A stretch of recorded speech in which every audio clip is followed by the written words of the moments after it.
അപ്പോൾ എല്ലാ ദിവസവും ഉറങ്ങുന്നതിന് മുമ്പ് 1000 റക്അത്തിന്റെ കൂലി കിട്ടുന്ന അൽഹാഖു മുത്തകാസർ നിങ്ങൾക്ക് ഓതാൻ സമയമുണ്ടോ? അത് കഴിഞ്ഞാൽ ഉറങ്ങുന്നതിന് മുമ്പാണെങ്കിലും ഇശാ നിസ്കാരം കഴിഞ്ഞിട്ടാണെങ്കിലും അല്ലാഹുവിന്റെ ഹബീബ് നബി മുഹമ്മദ് മുസ്തഫ സല്ലല്ലാഹു അലൈഹി വസല്ലമ തങ്ങൾ പറഞ്ഞ ചില സൂറത്തുകളുണ്ട്. അതിലൊന്ന് തബാറകല്ലദീ ബിയദിഹിൽ മുൽക്കു എന്ന് തുടങ്ങുന്ന സൂറത്തുൽ മുൽക്കാണ്.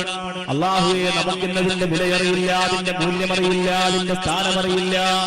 30 ആയത്തുകളേ ഉള്ളൂ. സലാസുൻ മുൻജിയാ സലാസൂനായ അത് നിങ്ങളെ മുൻജിയാത്ത്, നിങ്ങളെ രക്ഷപ്പെടുത്തുന്നതിൽ പെട്ടതാണെന്ന് മുത്തു ഹബീബ് പറഞ്ഞിട്ടുണ്ട്.